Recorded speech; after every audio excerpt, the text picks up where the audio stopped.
বাংলাদেশে একটি মেলায় পণ্য কেনাবেচাকে কেন্দ্র করে একজন বাংলাদেশি ক্রেতা ও একজন চীনা বিক্রেতার মধ্যে অনাকাঙ্ক্ষিত হাতাহাতির ঘটনা ঘটেছে। একটি স্টলে পণ্যের দাম দরাদরি নিয়ে তর্কের সূত্রপাত হয়, যা এক পর্যায়ে হাতাহাতিতে রূপ নেয়। মেলায় আসা দর্শনার্থীদের সামনেই এমন উত্তপ্ত পরিস্থিতি তৈরি হওয়ায় সেখানে সাময়িক চাঞ্চল্যের সৃষ্টি হয়।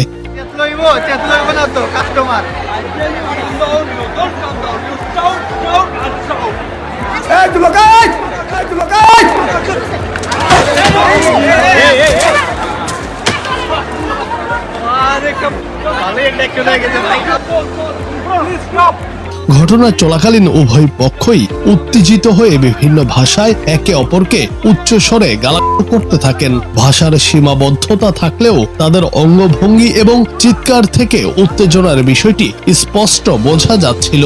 উপস্থিত অন্যান্য ক্রেতারা জানান, তুচ্ছ একটি বিষয় নিয়ে কথা কাটাকাটি থেকে বিষয়টি হাতাহাতি পর্যন্ত পৌঁছায়। এ সময় কেউ কেউ জানান, চীনা বিক্রেতা অনেক বেশি উগ্র টাইপের। সবার সঙ্গে তিনি একই আচরণ করেন। আমি টাকা অলরেডি পে করছি, আমি তোরে দিম না।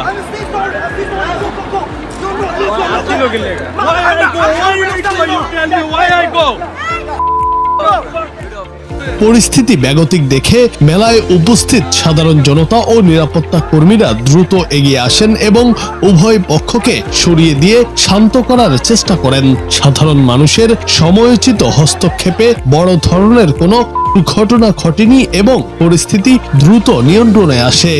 না হবে চি ভাই, কান্নি না হবে, দুই ব্যাগ নিছি।